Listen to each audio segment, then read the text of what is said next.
ऋषि ने धर्म, काम, अर्थ और विभिन्न शास्त्रों को देखा। उन्होंने सांसारिक जीवन के नियमों को भी देखा। इतिहास, व्याख्याएं और विभिन्न श्रुतियां सभी इसमें शामिल हैं। इस ग्रंथ में सब कुछ क्रमबद्ध रूप से कहा गया है, यही इसकी विशेषता है। ऋषि ने इस महान ज्ञान का विस्तार किया और फिर इसे संक्षेप में बताया, क्योंकि विद्वानों को संसार में संक्षेप और विस्तार दोनों पसंद हैं। कुछ लोग मनु आदि के भारत का अध्ययन करते हैं, जबकि अन्य आस्तिक आदि का।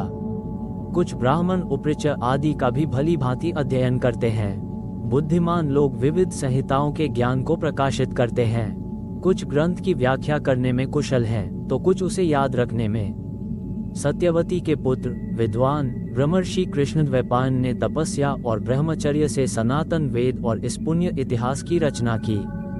उन्होंने अपनी माता के आदेश और बुद्धिमान गांगेय भीष्म की इच्छा से विचित्रवीर्य के क्षेत्र में 3 अग्नियों के समान कौरवों को उत्पन्न किया। उन्होंने धृतराष्ट्र, पांडु और विदुर को जन्म दिया और फिर तपस्या के लिए आश्रम लौट गए। जब वे पुत्र बड़े हो गए और परम गति को प्राप्त हो गए, तो महान ऋषि ने इस मनुष्य लोक में भारत, महाभारत कहा।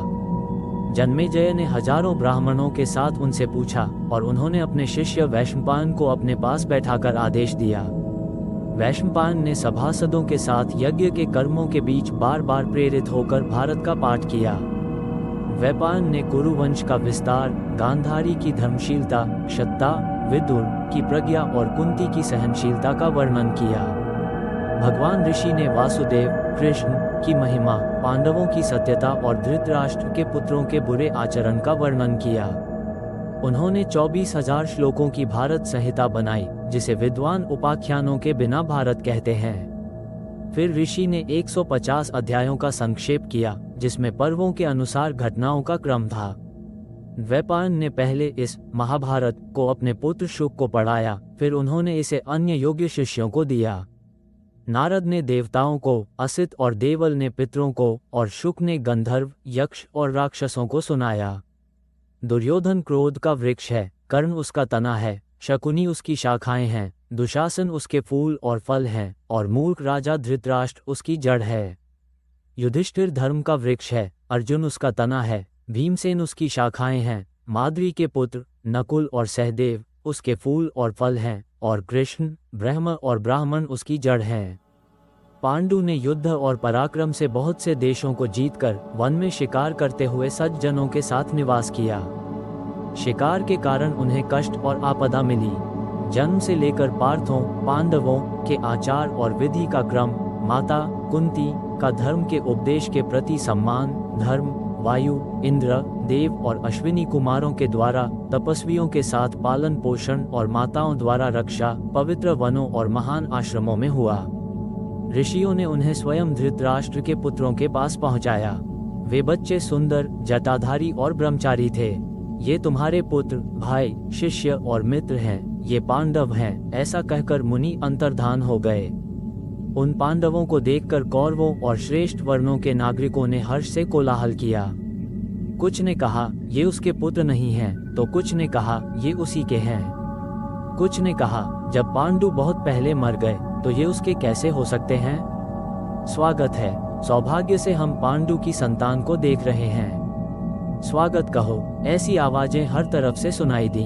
जब वो शब्द शांत हो गया तो सभी दिशाओं को गुंजाते हुए अंतर्धान हुए प्राणियों का कोलाहल हुआ। पांडवों के प्रवेश के समय फूलों की वर्षा, शुभ गंध और शंख और डंडभी की ध्वनि हुई, जो अद्भुत था। फिर सभी नागरिकों की प्रीति और हर्ष से उत्पन्न हुआ शब्द आकाश को छू गया, जो कीर्ति बढ़ाने वाला था। उन पांडवों ने सभी वेदों और विभिन्न शास्त्रों का अध्ययन करके वहां निर्भय होकर निवास किया और पूजे गए। युधिष्ठिर की पवित्रता से प्रजा प्रसन्न हुई, भीमसेन की सहनशीलता से, अर्जुन के पराक्रम से, कुंती की गुरु सेवा से और यमो, नकुल और सहदेव की विनम्रता से सारा संसार उनकी वीरता और गुणों से संतुष्ट था। फिर राजाओं के स्वयंवर में अर्जुन ने कठिन कर्म करके कृष्णा, द्रौपदी को प्राप्त किया। तब से वह संसार में सभी धनुर्धारियों में पूजनीय हो गया और युद्धों में सूर्य के समान दुर्जेय हो गया। अर्जुन ने सभी राजाओं और महान गणों को जीतकर राजा युधिष्ठिर के लिए राजसूय महायज्ञ किया। युधिष्ठिर ने वासुदेव, कृष्ण की अच्छी नीति और भीम और अर्जुन के बल से जरासंध और बल से गर्वित चेदराज शिशुपाल को मारकर अन्न और दक्षिणा से परिपूर्ण राजसूय महायज्ञ प्राप्त किया। दुर्योधन के पास तब मनिया, सोना, रत्न, गायें, हाथी, घोड़े और धन लाए गए। पांडवों की उस समृद्धि को देखकर उसके मन में महान ईर्ष्या उत्पन्न हुई। मय द्वारा बनाई गई विमान के समान सभा को देखकर, जो पांडवों को उपहार में दी गई थी, वह बहुत दुखी हुआ। जहां वासुदेव के सामने भीम ने अनाड़ी की तरह लड़खड़ाते हुए उसका उपहास किया था, वह विभिन्न भोगों और रत्नों का उपभोग करते हुए धृतराष्ट्र को बताया गया, जो पीला, पतला और हिरण के समान था। पुत्रप्रिय धृतराष्ट्र ने तब जुए की अनुमति दे दी। ये सुनकर वासुदेव को महान क्रोध आया। वह प्रसन्न नहीं थे और विवादों का अनुमोदन करते थे, और उन्होंने जुए जैसे भयानक और बढ़ते हुए अनर्थों की उपेक्षा की। विदुर, द्रोण, भीष्म और कृप को हटाकर उस भयंकर युद्ध में क्षत्रियों ने एक दूसरे को मार डाला। पांडुपुत्रों के जीतने पर दुर्योधन की राय जानकर कर्ण और शकुनी के साथ धृतराष्ट्र ने बहुत देर तक सोचकर संजय से यह वाक्य कहा, हे संजय, मेरी सब बात सुनो। तुम्हें मुझसे ईर्ष्या नहीं करनी चाहिए। तुमने सुना है, तुम मेधावी, बुद्धिमान और प्रज्ञावान हो। युद्ध में मेरी रुचि नहीं है और न ही मैं कुरुवंश के विनाश से प्रसन्न हूँ।